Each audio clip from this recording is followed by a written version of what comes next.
You're listening to the Long Game Podcast. I'm your host, Sandra Scaiano. Have you ever had to use your own process, your own teachings on yourself?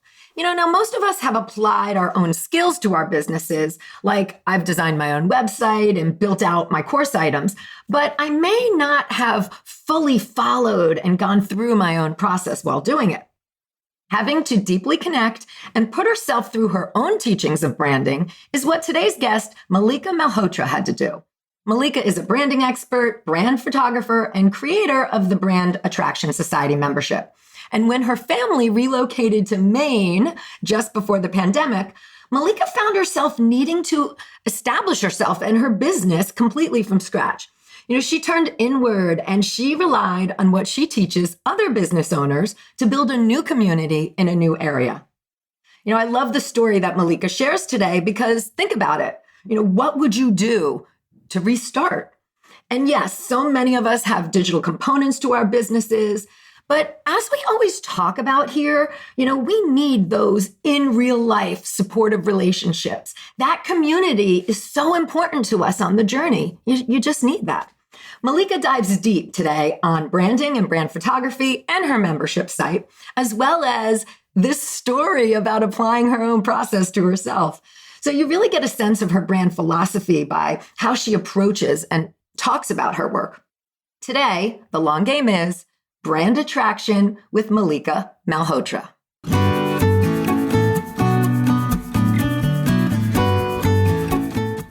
You're listening to the Long Game Podcast with Sandra Scaiano. In a world where everyone is doing, it's easy to get lost in a sea of comparison, secret tricks, and promises of overnight success. The long game is my approach to business, the actual day in and day out philosophy that you have to show up, you have to do the work, and there's no quick fixes for long-term success. I'm a web designer, digital strategist, and energetic thinker, and I'm here to share the process and lessons I experience with my clients daily who are going through the same struggles of building a business as you are. We'll hear from successful entrepreneurs sharing their long game strategies, and I'm fun, so we're going to have a little fun along the way too. Thanks for being here. Let's get to today's episode.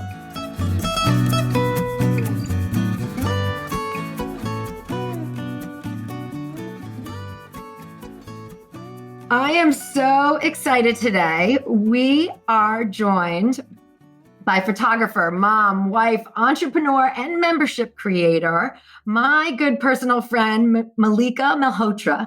And, I always talk about community and my female entrepreneur community, and Mallika is a part of that. So here is, another example of the wealth of people you can meet from going out and networking and getting out and just going to different events. So Mallika, welcome. I'm so excited to have you here.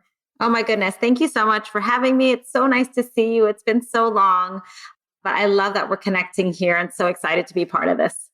I was writing my notes for this episode and I was getting excited about having a conversation about branding and being able to bring that out further, because I really think that's a lot of once you're solid on your branding, it's like the GPS. It helps you in so many ways and it touches on so many things. So I'm really excited to dive into that piece. So why don't you tell the audience a little bit about who you are, what you do?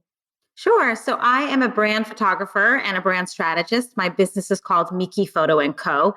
And I specialize in helping women entrepreneurs just like you and me stand out in our crowded markets and position ourselves as brand leaders. And I do that through mentorship, photography, visual storytelling, and strategy. I kind of merge all of the three things together to help women really stand out and become the face of their brand, master their message, and grow their brand empires.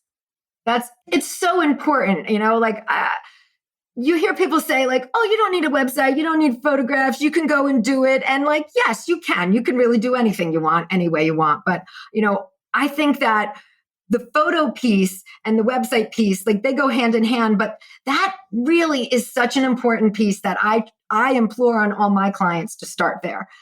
Having good photos. I think you remember this, that I'm also a Bachelor of Fine Art photography person. So for me, I'm I can't work with your crap stuff, people. We have to get good stuff here.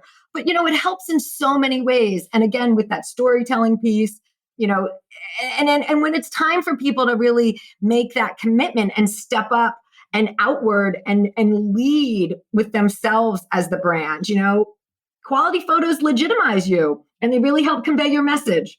100%. I think once you're ready to step out of that newbie phase or to stop thinking of yourself as a hobbyist and really elevate the status of your brand to a legitimate professional expert, that's where brand photos comes into play, because you are coming out in a way that's aspirational, in a way that's authentic, in a way that is showing you as a thought leader, as an authority by having professional photos. Immediately, you're conveying to your audience that you're an expert because you're not showing up with a selfie or with that oddly cropped photo from a wedding. I was going to say the cropped from the graduation family photo. Yes. I mean, and it honestly, people are making and have a first impression and are summarizing who you are by that image. And once you take the leap, invest in yourself, tell the story, the many layers of your brand, not only are you creating depth and soul for your business from the visual storytelling, but you're elevating the status of the work that you do. Because if you're investing in yourself, then other people will trust to invest in you. So it makes a huge, huge difference. And I think now that everyone's business is going online, I mean, we just came out of a pandemic and you're not meeting in person anymore, more reason to invest in your brand photography because it will help people connect with you. It'll help establish you as the leader much faster. And I also think it does something for the woman herself. Like when you step out and you're like, I look good, I have good photos, and maybe it's not your everyday, you might be a t-shirt person and then you have your hair done or whatever, but there is a confidence that comes with stepping out correctly, proper, with your best foot forward, that it's really important to have that piece. Not just for the expertise piece, but how you feel about going out with your own work. Yeah, there is a transformation that happens with every client after the brand photo shoot because there's a process, right? So we're revisiting their purpose and their mission for this business. And then we're bringing it to life through storytelling. So they're actually living it and showing it and sharing it and stepping into the spotlight.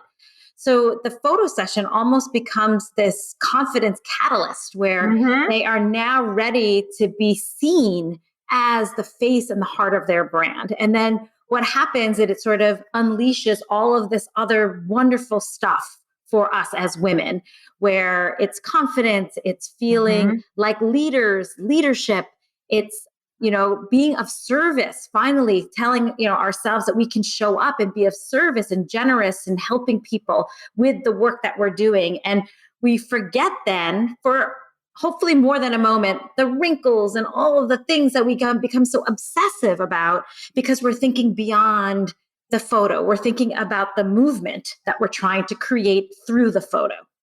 And that's really an empowering and, stance with the work that you do, because you are helping people see beyond what their impression of themselves is, that I think is really the transformational piece, because we know when we look and we communicate with other women that it's in there, we see it. We're like, you got it, girl.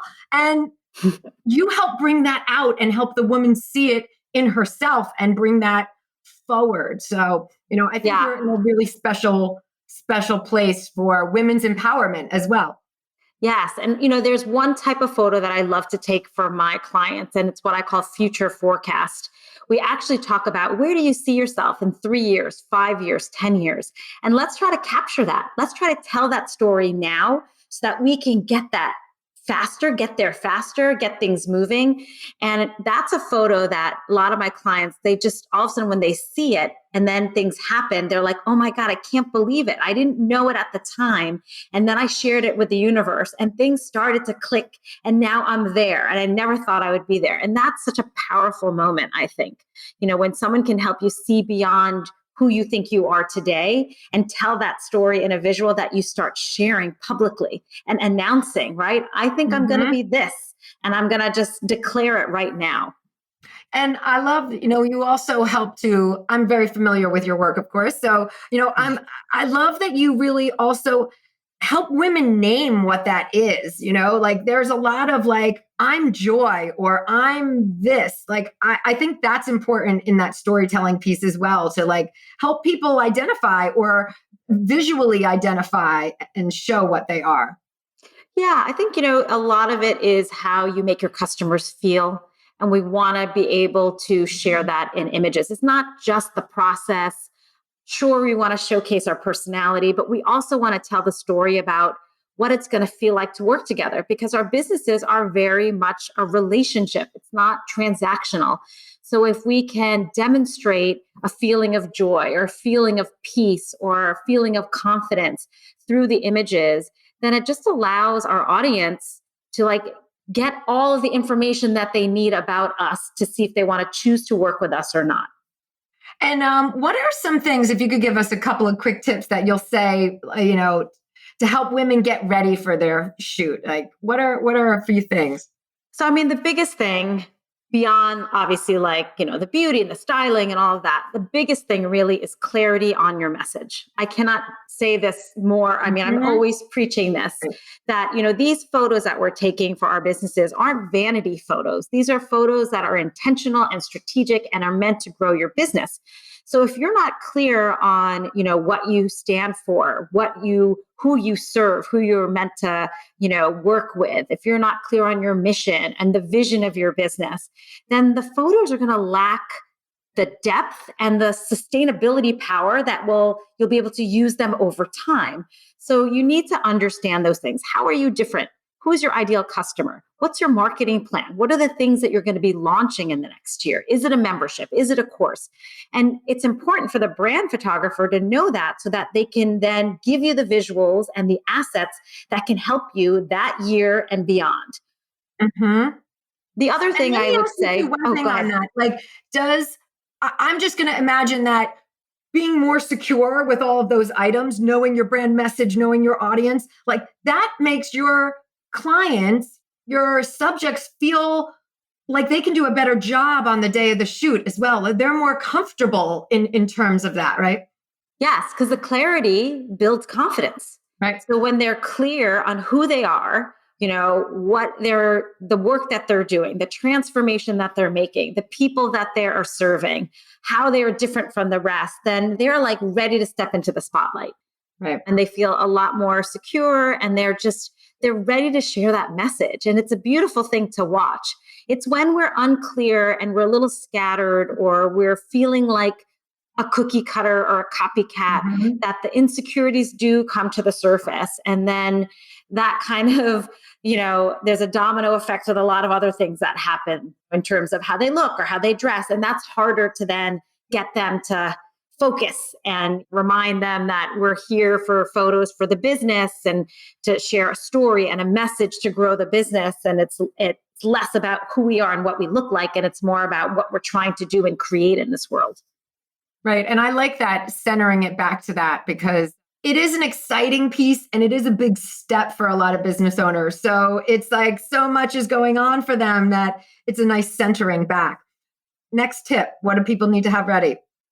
So once you are clear on your message, you definitely want to find a partner. Not all photographers are the same. So if you're going to hire someone to do brand photography, you want someone who understands business, who understands branding and marketing, so that they can deliver what you need that creates, revenue and profit for your business. Again, it's not vanity photos, and it's not a show up and shoot photo shoot either, where you're just on the fly.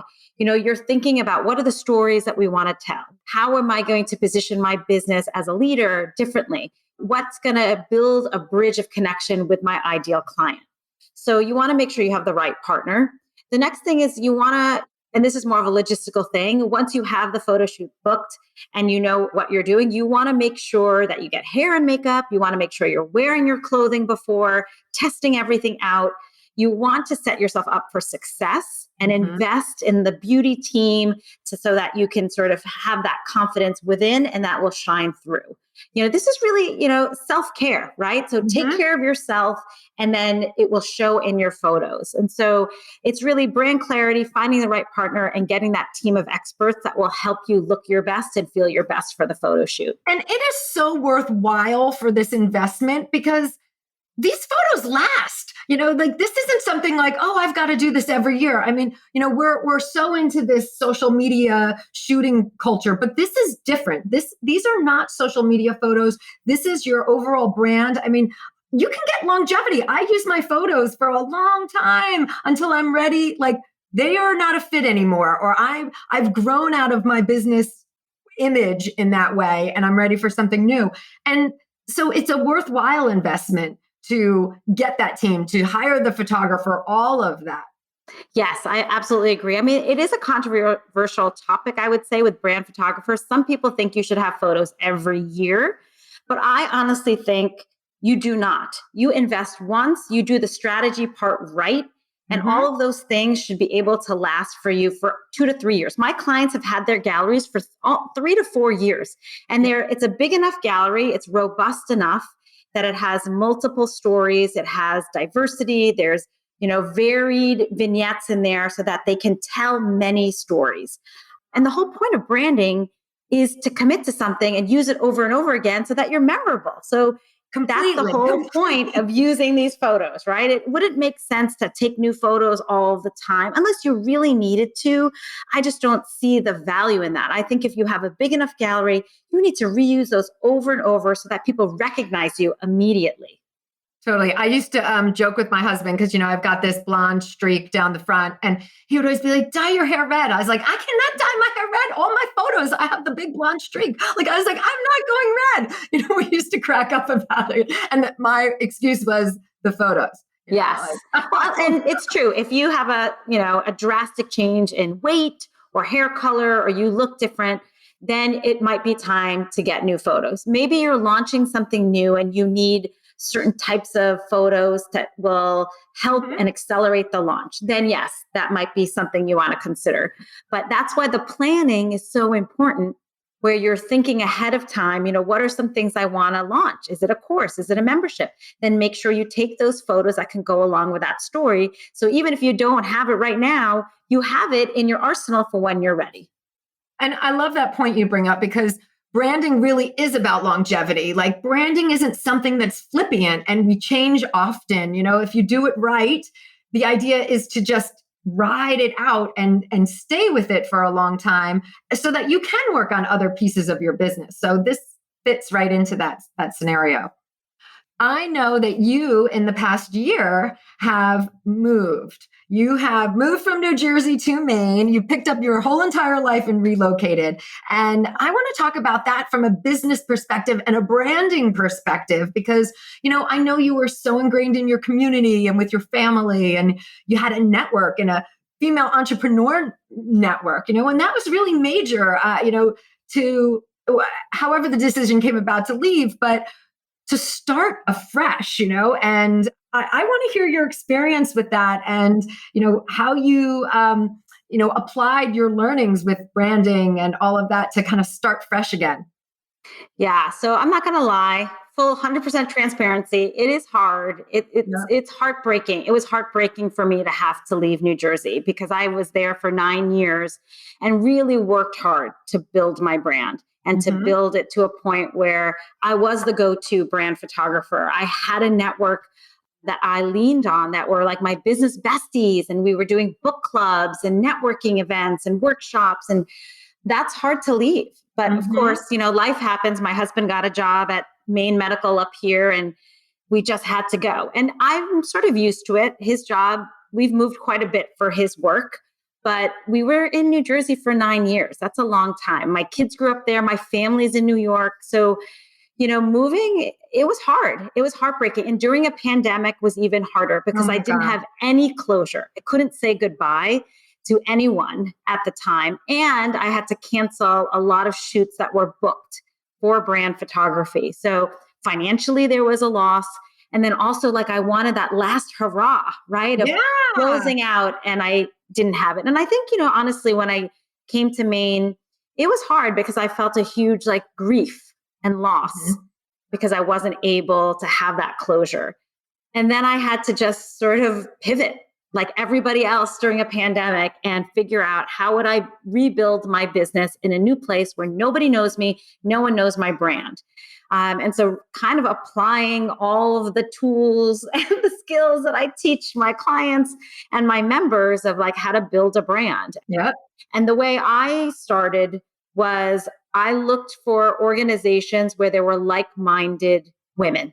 Because if I couldn't find business, I wanted to find community. Yeah. And so there's an organization here called CEI Women's Business Center, and they were hosting like a cohort mastermind for free during the pandemic because they wanted to connect women together to help them ride through this, crazy time. I applied, I got in.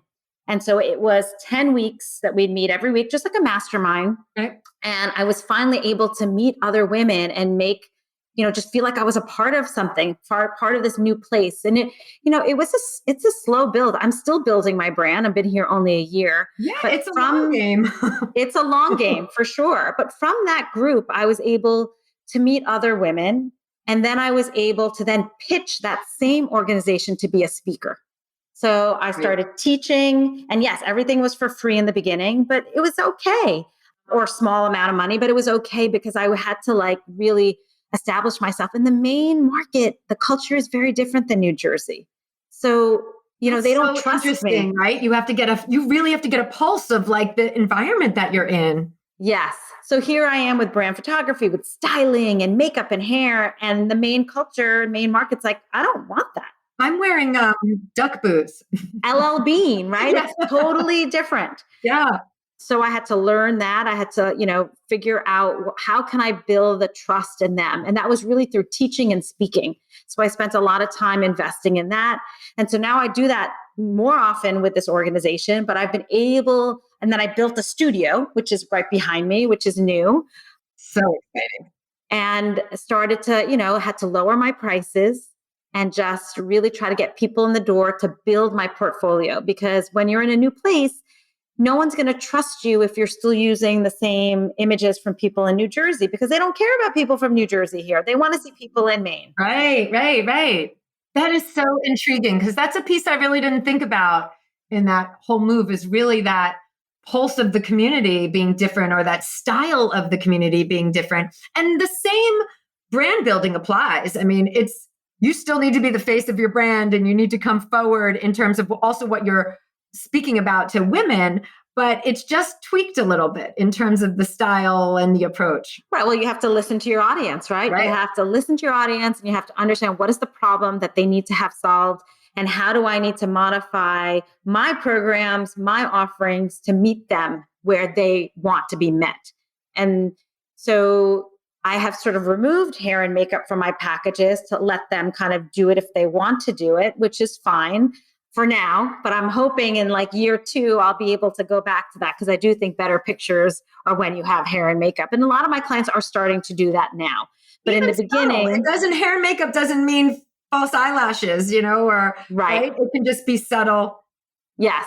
So now we're starting to do that. And it's a different type of makeup. It's a different type of look. Mm-hmm. The wardrobe is different, and it's okay. It's at the end of the day, it's about visibility. It's about positioning yourself as a leader. And if I can help women do that, and however they feel comfortable with, I'm still on track with what the work I want to do.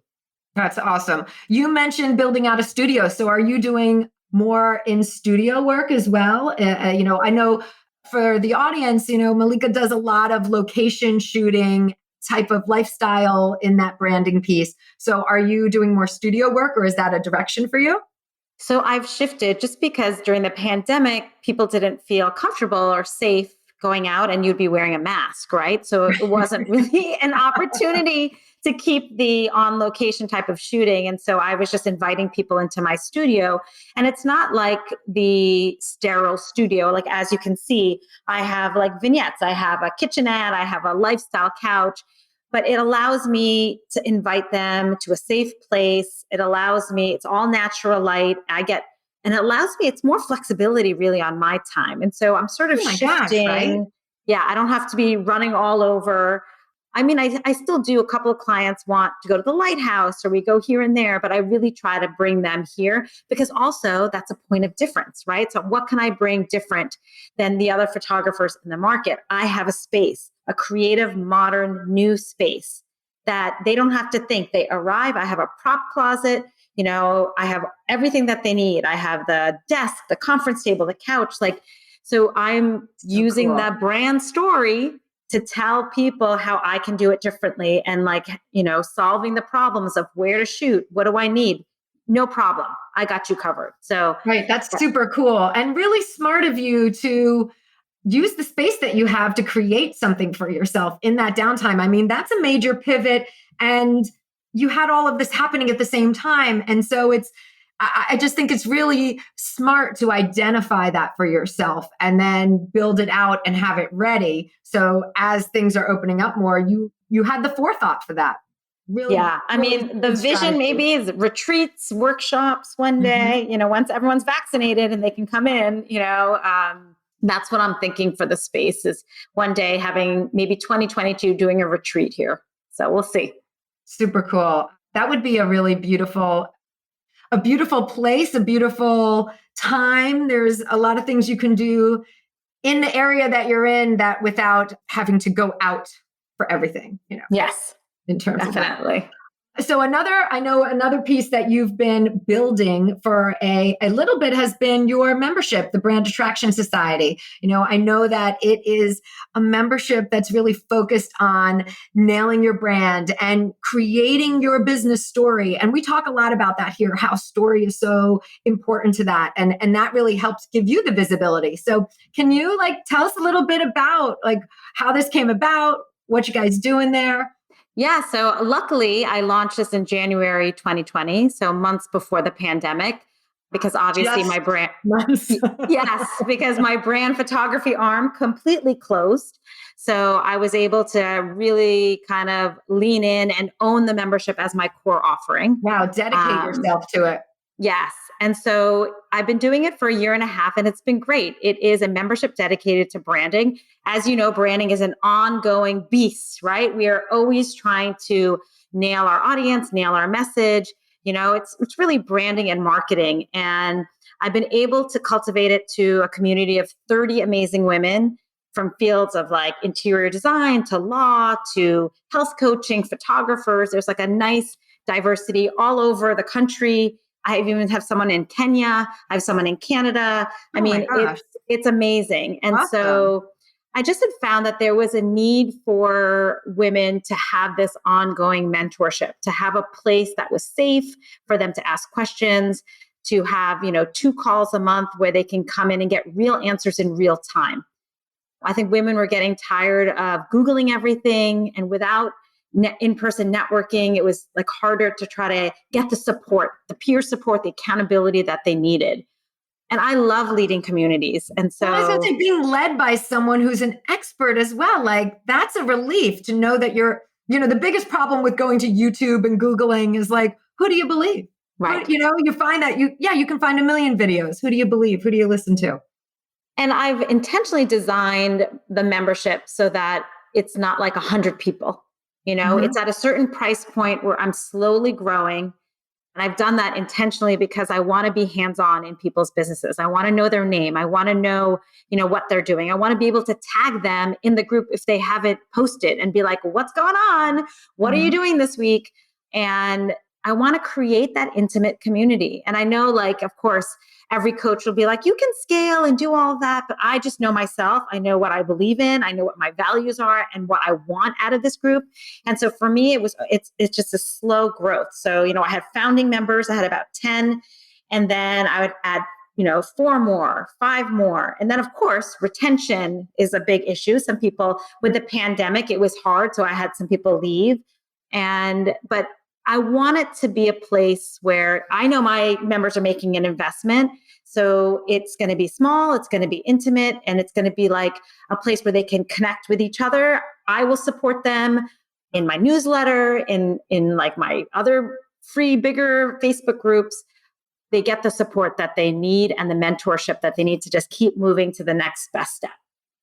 Yeah, I love that approach because it really does give you time to go deeper with people and build that relationship and help them grow. Like there's a lot of value in that because you can buy a course that says, oh, do this, do that. But like to have someone who knows your business, I mean, that is a mentorship, that is a coaching relationship that you can really help them move forward. I know that when people come in, you have these brand building, foundation lessons. You've got the 10 of them. Like, give us a couple that, what are some of the things you cover in there that, content that people have access to?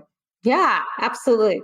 I mean, the first is obviously identifying your mission, your why, right? Because this is the pulse of your business. And so, it's beyond just the products and offerings and the features and the functions. We want to talk about what you believe in and why you're doing this work.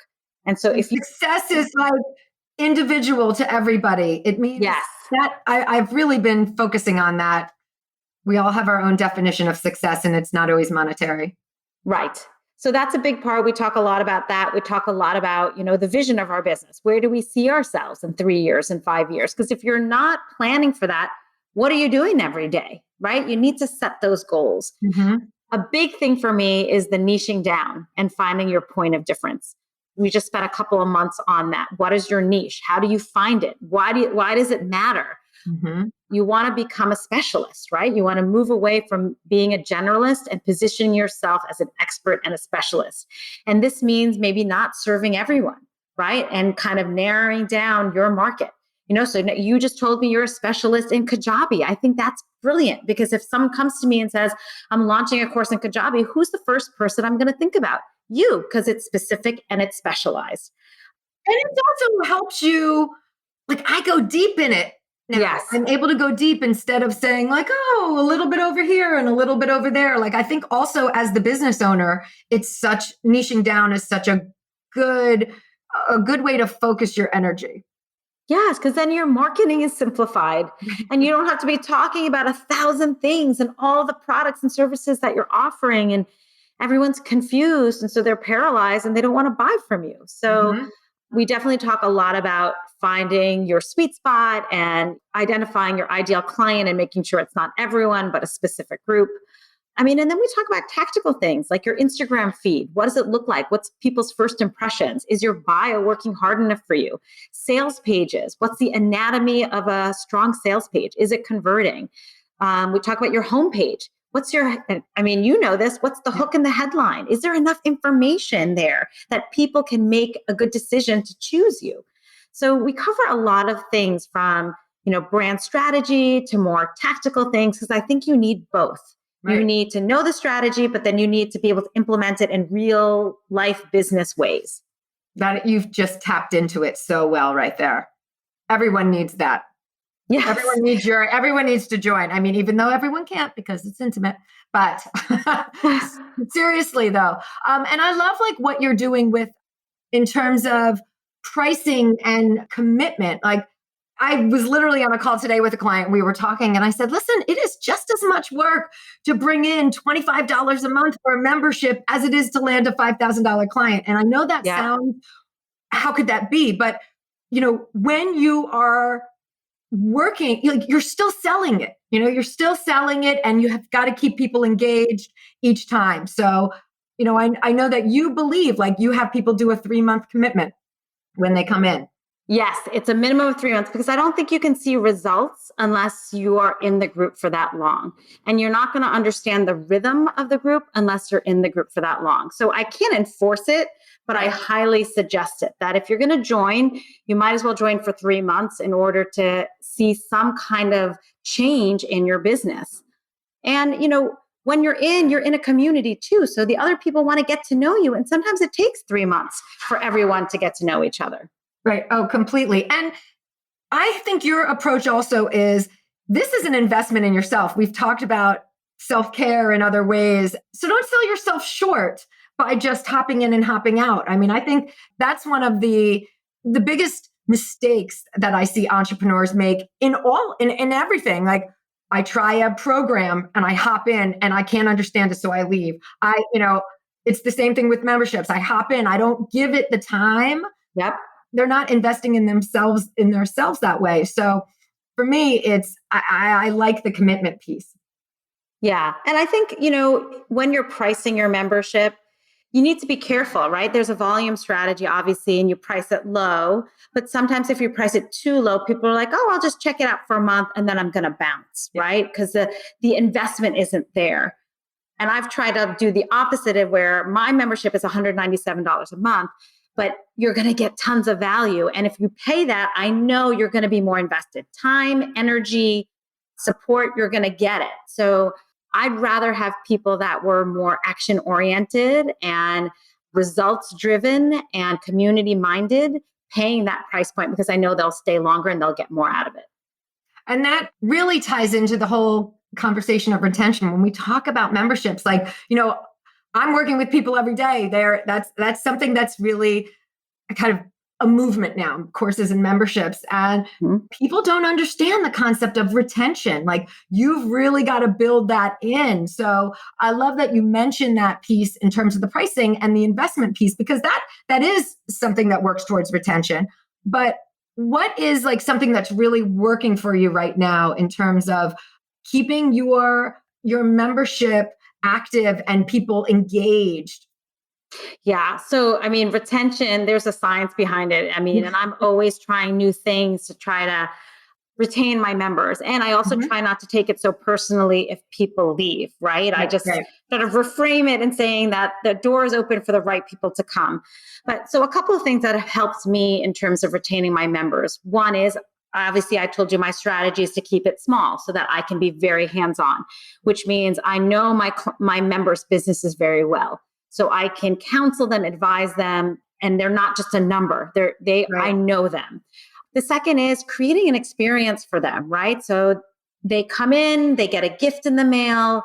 I treat them special because I know they're investing in me. They've chosen me. So I want to make sure that they feel good about the experience. And so, yes, there's a gift in the mail, but also, I am supporting them in my newsletter. Every week in my newsletter, I have an entrepreneurial spotlight. Guess who gets in there? My members, not just anyone, but my members get featured so that I can share my network with them, new eyeballs on their brands, right? I'm always promoting them on my, people ask me all the time, I'm looking for a copywriter, I'm looking for this. I have a whole list of my Miki photo favorites, and many of those people are members of my Brand Attraction Society. So it is this ongoing relationship building force that I'm trying to help with them. Podcasts. When I get invited to a podcast, like now, I'll say, who do you want? Do you need anyone else? Are you looking for anyone else? And if you tell me that I have my whole members, I think you should make an introduction between this person and this person. So, it is a lot of work in terms of the connecting, but I love it. And it does, the relationship building, I think, is where the money is versus just, sending a client your way. It's bigger than that, right? So that's really, I think that helps. If you ask any of my members, they would say that, I'm always connecting them with people. And you've always been community focused. That is something when I met you, that was just so apparent that you're about community and community building. And, you had those were really good takeaways were connection, experience, and support of your network. Like, boom, that is, that's a great sauce, secret sauce. So your special sauce for the membership. So, I think for anyone listening who is considering a membership, like, really think about your ideals and what works for you. That's another piece about the whole membership puzzle that, they're individualized. They are about the creator and their mission and what their vision is as well. So, no two have to be alike. Right. And you have to be specific really about like what you're creating the membership for, and is it something that's sustainable over time? Because a membership is month after month after month. So what are you going to be teaching like your people? And is it something that you can do over time? And obviously branding is perfect for a membership because often, it's organic. It's always growing and twisting and turning. And, you might have to pivot or you might need to validate things and experiment with things. And so having a membership, having that support while you're going through it is critical. I see it in a lot of the women I'm working with. Their confidence levels have exploded because they have the support. They're more ready to launch new things. They're ready to raise their prices. They're ready to pitch themselves. So it's a wonderful thing to watch. And I've really enjoyed the membership. And now that's sort of my flagship right now, more than the brand photography. The brand photography is like a premium product, but really the membership is what I'm like trying to put all of my focus on. Good for you. And we're going to have links to the Brand Attraction Society and your website and also your Instagram just to check out, all of our audience will be able to go check out what you do and follow you as well. So I just want to thank you so much for coming on here. I so enjoyed speaking with you today and reconnecting, catching up, and just seeing you. So thank you so much, Meek. Thank you so much. It was so much fun to see you and chat about branding. And I think this is wonderful what you're doing with your podcast. It's awesome. Awesome. All right. We'll talk soon. Bye. Bye. Thanks for joining me today. You can access more info in the show notes at thelonggamepodcast.net. If today's show connected with you in some way, please share it with your friends or hop on iTunes and leave me a review.